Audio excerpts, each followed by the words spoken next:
Quick like and subscribe if you enjoy my content. You know what's supposed to be a compassionate gesture? Letting your wife's best friend crash at your house when he's going through a divorce. Opening your home to someone who needs help. Being supportive when a friend is struggling. It's what good people do, right? Unless the divorce isn't the real reason he needs a place to stay. Unless your spare bedroom isn't where he's actually sleeping. Unless your wife's best friend since high school has been much more than a friend for longer than you could have imagined. My wife told me her best friend Kyle was going through a messy divorce. Asked if he could stay in our guest room for a few weeks while he sorted out his living situation. He's devastated, she said. He just needs somewhere stable while the divorce finalizes. Just temporarily. I said, of course. Kyle had been my wife's best friend since they were 16. They'd known each other for 14 years. He'd been at our wedding. He'd had Christmas dinner at our house. He was family. Of course he could stay. Kyle moved into our guest room on a Tuesday evening. Thanked me profusely. Said he'd be out of our hair as soon as possible. Just needed a few weeks to find an apartment and get back on his feet. I came home early from a business trip on Thursday afternoon. 2 days after Kyle moved in. Found them in our master bedroom. Together. In our bed. In a way that made it instantly, painfully clear this wasn't new. This wasn't comfort between old friends during a difficult time. This was a practiced intimacy. A relationship that had been hidden for years. The divorce was real. But Kyle wasn't getting divorced because his marriage fell apart. He was getting divorced because his wife found evidence of his affair. With my wife. An affair that had been going on since before I even married her. My name is Trevor. I'm 39 years old. And I work as a regional sales director for a medical supply company based in Austin, Texas. I spend my days analyzing market data, identifying patterns in customer behavior, and recognizing when numbers don't match the story people are telling. I'm good at spotting inconsistencies. Good at seeing what's really happening beneath the surface narrative. I should have spotted the inconsistencies in my own marriage. Should have questioned why my wife's best friend was always around. Should have wondered why their friendship seemed to require so much alone time, so many private conversations, so many inside jokes I was never part of. I met Hannah 11 years ago at a colleague's barbecue in downtown Austin. She was working as a marketing coordinator for a tech startup, creative and enthusiastic in ways that balanced my more analytical sales approach. I was the numbers guy. She was the creative mind. We fit together well, or so I thought. We got married 9 years ago. Had a beautiful wedding at a venue overlooking Lake Travis. Kyle was there, of course, Hannah's best friend since high school. He gave a toast about how he'd known Hannah since they were teenagers. How happy he was to see her so happy. How I was a lucky man to marry someone so special. I remember shaking his hand that night, thanking him for the kind words, feeling grateful that my wife had such a loyal, long-term friend in her life. Family is important. I respected their friendship. We bought a house in the Circle C Ranch area, a 2-story contemporary with a pool and a guest suite. Hannah advanced to marketing director at her company. I became regional sales director. Combined income around $235,000. We were successful, comfortable, building our life together in Austin. Kyle was always part of that life. He'd been married to his wife Jennifer for 6 years when Hannah and I got married. The 4 of us would have dinner together, maybe once a month. Kyle and Hannah would text frequently. I'd see his name pop up on her phone regularly. They'd meet for lunch occasionally, grab coffee when they were both free. We've been friends since we were 16. Hannah would remind me whenever I noticed how often they talked. He's like a brother to me. You know that. I didn't know that. Or I thought I did. Kyle was her oldest friend. They had history, shared memories, inside jokes from high school. It seemed normal that they'd stay close. Looking back now, I can see the signs I ignored. The way Hannah's face would light up when Kyle texted. The way she'd laugh differently when she was talking to him. More freely, more genuinely. The way she'd sometimes say Kyle and I before catching herself and switching to Kyle and Jennifer and I. But at the time, I trusted her. Trusted them both. Believed in the narrative they constructed about being lifelong platonic friends. Then, 3 weeks ago, everything started shifting. Hannah mentioned over dinner that Kyle and Jennifer were having problems. Kyle's going through a rough time, she said one Tuesday evening. He and Jennifer are separating. It's been coming for a while, but it's still really hard on him. That's terrible. I'm sorry to hear that. Yeah, he's pretty devastated. They're filing for divorce. Do they have kids? No, thank God. That would make it even messy, eh? But they own a house together, have shared assets. It's complicated. Over the next 2 weeks, Hannah gave me periodic updates. Kyle had moved out of the house he shared with Jennifer. He was staying at a cheap extended stay hotel while he looked for an apartment. He was struggling emotionally with the divorce. He sounds like he's having a really hard time, I said. He is. I'm worried about him. That hotel he's in is depressing. And he's not eating right, not sleeping well. The whole situation is taking a toll. Then last Monday evening, Hannah brought up the idea. I've been thinking, she said carefully. Kyle is really struggling right now. The hotel is expensive and depressing. He's looking for apartments, but everything's either too expensive or not available for a few weeks. I could see where this was heading. You want him to stay here. Would you be okay with that? Just for a few weeks. He could use the guest suite. It would give him a stable place to stay while he sorts everything out, and it would save him money on the hotel. I thought about it. Our guest suite was essentially a separate living space, bedroom, bathroom, small sitting area. Kyle wouldn't be underfoot, and he was going through a divorce, genuinely struggling. How long are we talking? Maybe 3 or 4 weeks. Just until he finds an apartment and can move in. And Jennifer's okay with this. She doesn't care where Kyle stays. They're not speaking except through lawyers at this point. It seemed reasonable. A friend going through a difficult divorce, needing a temporary place to stay. Hannah's oldest friend, someone I'd known for 9 years. Okay, he can stay in the guest suite. Tell him no rush. Take the time he needs to find the right place. Hannah's face lit up. Really? Thank you so much, Trevor. This is going to mean the world to him. You're amazing for doing this. She hugged me tight, seemed genuinely grateful and relieved. Kyle moved in Tuesday evening. I was at work when he arrived, had a late client dinner that didn't finish until 9 p.m. When I got home, Kyle's truck was in the driveway and lights were on in the guest suite. I knocked on the guest suite door. Kyle answered, looking tired but grateful. Trevor, man, I can't thank you enough for letting me crash here. I really appreciate it. No problem. Sorry you're going through all this. Yeah, it's been rough, but having somewhere stable to stay is going to help a lot. I promise I'll stay out of your way. Just need a few weeks to get back on my feet. Take your time. No rush. We talked for a few minutes. He seemed genuinely appreciative, genuinely struggling with the divorce. I felt good about helping him. Wednesday I had a normal work day. Left at 7 a.m. Came home around 6:30 p.m. Kyle's truck was gone. Hannah said he was out looking at apartments. We had dinner, watched TV, normal evening. Kyle came back around 9 p.m., went straight to the guest suite. Everything seemed fine, normal. A friend staying with us, temporarily, while going through a difficult time. Thursday morning, I had to leave early for a business trip. 2-day trip to Houston to meet with hospital administrators about a major supply contract. I'd be gone Thursday and Friday, back Friday evening. I left the house at 5 a.m. Thursday morning. Hannah and Kyle were both still asleep, or so I assumed. The Houston meetings went well. We were ahead of schedule. By Thursday afternoon, my client told me everything I needed was approved. No need for the Friday session. We're good to go, he said. No point making you sit through another day of meetings when we've already covered everything. I texted Hannah at 3 p.m. Meetings wrapped early. Heading home tonight instead of tomorrow. Should be home around 7. The text showed as delivered, but not read. Hannah was probably in meetings herself. She often kept her phone silent during work hours. I drove back to Austin. Hit some traffic, but still made good time. Pulled into our driveway at 6:45 p.m. Both cars were there. Hannah's and Kyle's.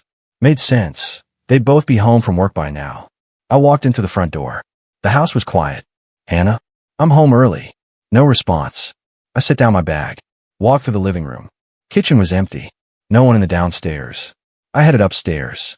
Our bedroom door was closed. Unusual. We typically left it open during the day. I opened the door, and my entire world stopped. Hannah and Kyle were in our bed. Together. Both naked. Mid-act.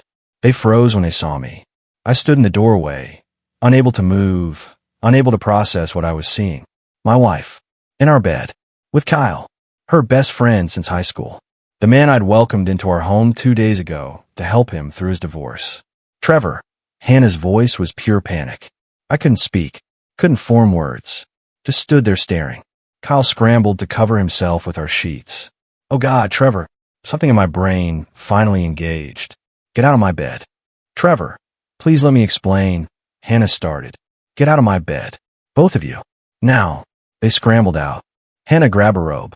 Kyle pulled on his pants, grabbed his shirt, ran toward the guest suite. Hannah stood there in her robe, tears streaming down her face. Trevor, I'm so sorry. How long? My voice sounded strange. Distant. Like it was coming from someone else. What? How long have you been sleeping with Kyle? She looked at the floor. Didn't answer. How long? Since high school. Her voice was barely a whisper. The room tilted. What? We've been together since we were 16. On and off. We've always had something. I sat down on our bed, the bed I just found them in, because my legs wouldn't hold me anymore. You've been sleeping with Kyle since you were 16 years old. It's complicated. We've been married 9 years. You've been sleeping with him the entire time. Not the entire time. It's been on and off. Define on and off. She was crying hard now. We'd break up, try to just be friends. Then we'd end up back together. Then we'd break up again. It's been this pattern for 14 years. Did you sleep with him before our wedding? She nodded. During our engagement? Another nod. After we got married? Yes. For all 9 years we've been married. You've been having an affair with Kyle? Not continuously. We'd go months without anything happening. Then we'd reconnect. How many times? In 9 years of marriage, how many times did you sleep with Kyle? I don't know. I didn't count. Estimate. Maybe 50 or 60 times. Over 9 years. 50 or 60 times. My wife had slept with her best friend 50 or 60 times during our marriage. And Kyle's divorce? Is that even real? It's real. Jennifer found texts between us. Found out about the affair. That's why she's divorcing him. So Jennifer found out her husband was cheating on her with you. And your solution was to have him move into our house. He needed somewhere to stay. He needed continued access to you. That's what this was.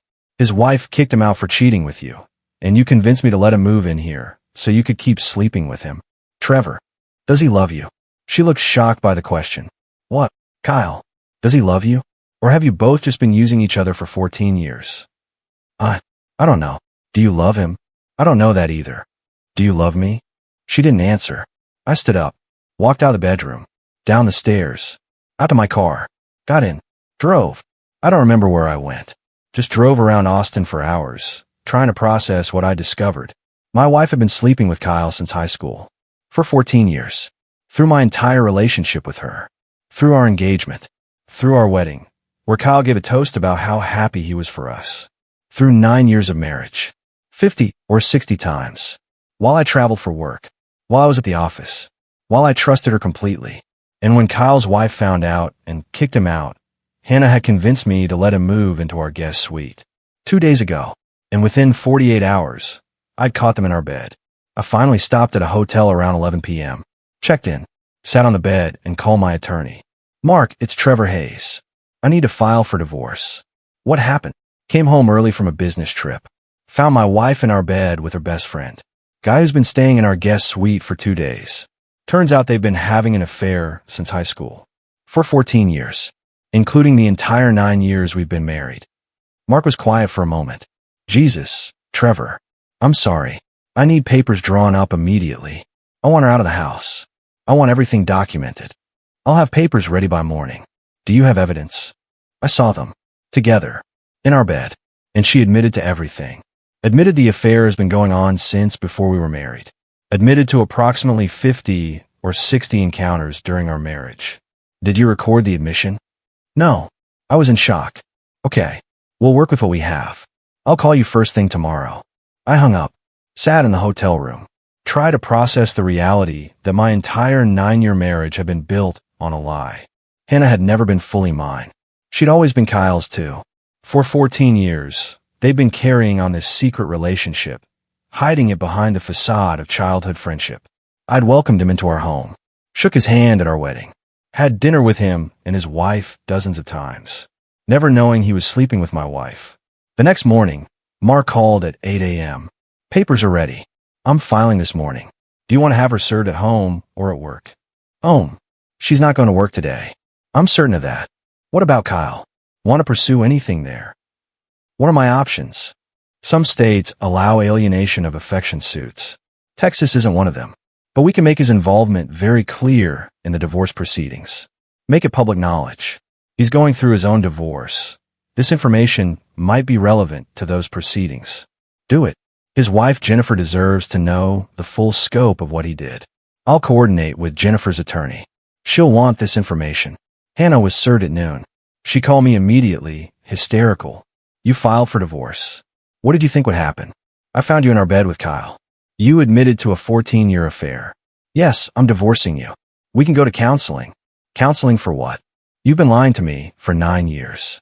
You've been sleeping with Kyle our entire marriage. You brought him into our house when his wife kicked him out for cheating with you. There's nothing to counsel. I made mistakes. You made choices. 50 or 60 choices to betray our marriage. Every time you slept with Kyle. Every time you lied about where you were. Every time he came to our house for dinner, and you both pretended to be just friends. Those were deliberate choices. Where am I supposed to go? I don't care. Go to Kyle. You've chosen him over me for 14 years. Make it official. Kyle's staying with his brother now. Then get a hotel. Get an apartment. But you're not staying in our house. This is my house too. This is the house where you brought your affair partner into the guest suite. Where you slept with him in our bed while I was on a business trip. You don't get to call a home anymore. I hung up.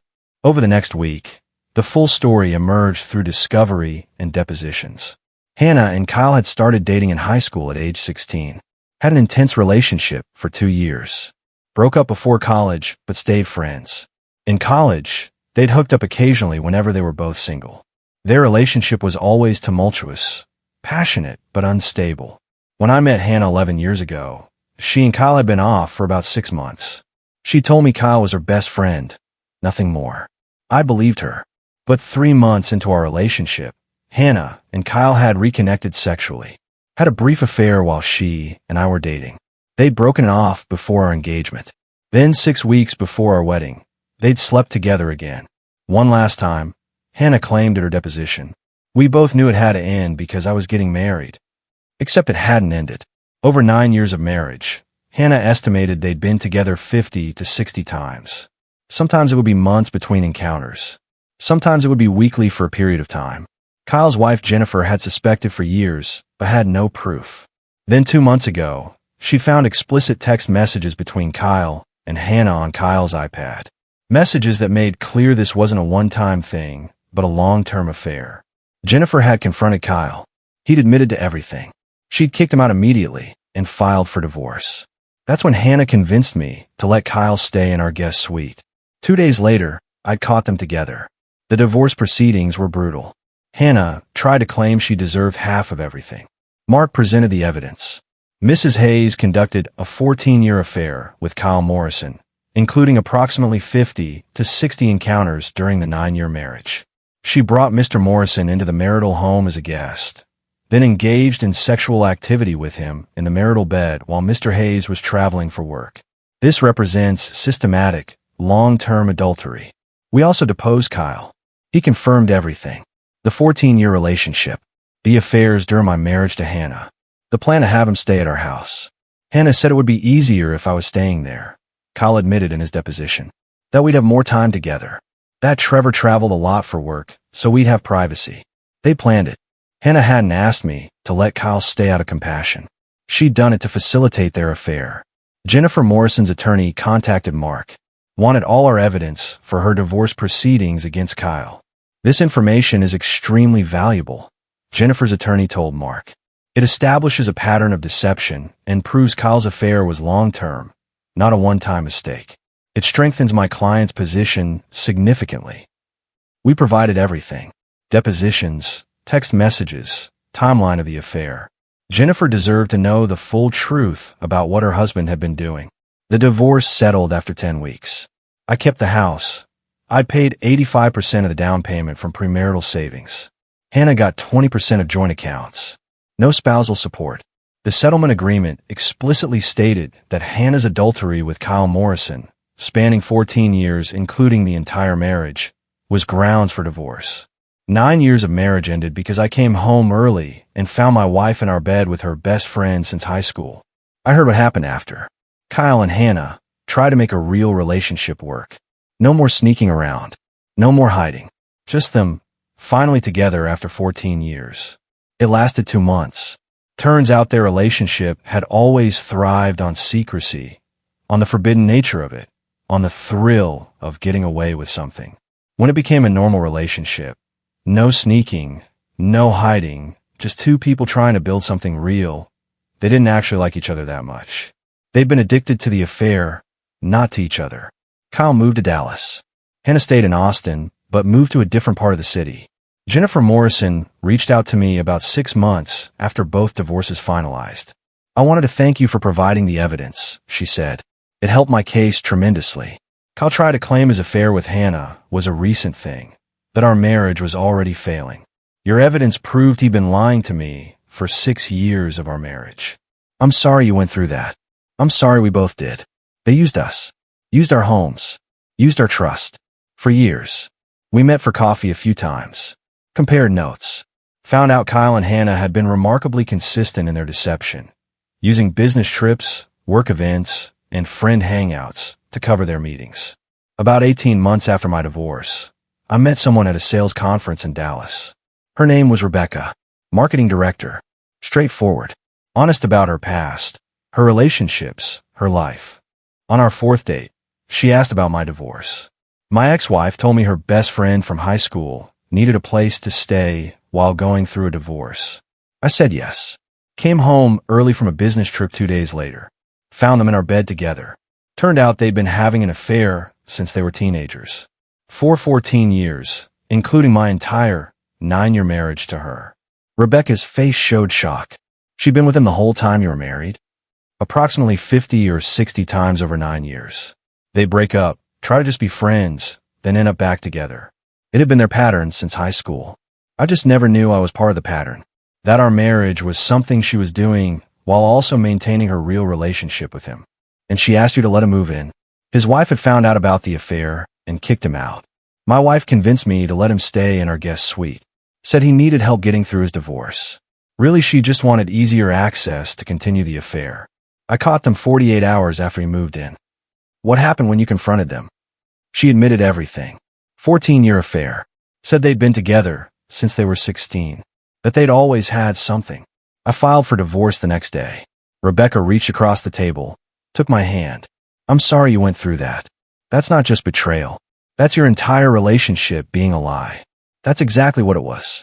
9 years of marriage built on a foundation of lies. She was never fully committed to us because she was always partially committed to him. We've been together 14 months now. Rebecca doesn't have best friend from high school who need places to stay. Doesn't have secret relationships spanning decades. Just honesty. Clear boundaries. Truth. She said her best friend needed a place to stay. I said yes. He moved into our guest suite on Tuesday. I found him in our bed on Thursday. Together. In the bed where I slept every night. In the house I'd opened to him, out of compassion. After 2 days. Just 2 days. And when I confronted her, she admitted it had been going on for 14 years. Since high school. Through our entire relationship. Our engagement. Our wedding. Where he gave a toast celebrating our marriage while secretly sleeping with my wife. 9 years of marriage. 50 or 60 times she betrayed me. With her best friend. Who I'd welcomed into our home. Who I'd had dinner with. Who I trusted. Because they convinced me they were just childhood friends. Lifelong platonic friends. Nothing more. But they'd been lovers since they were 16. For 14 years. And I'd been the fool who never saw it. Who believed the story. Who opened my home to him. And found him in my bed. 2 days later. Because 14 years of hiding couldn't last another 48 hours once he was living in my house. She said her best friend needed a place to stay. I found him in our bed when I came home early. And discovered my entire marriage had been a lie.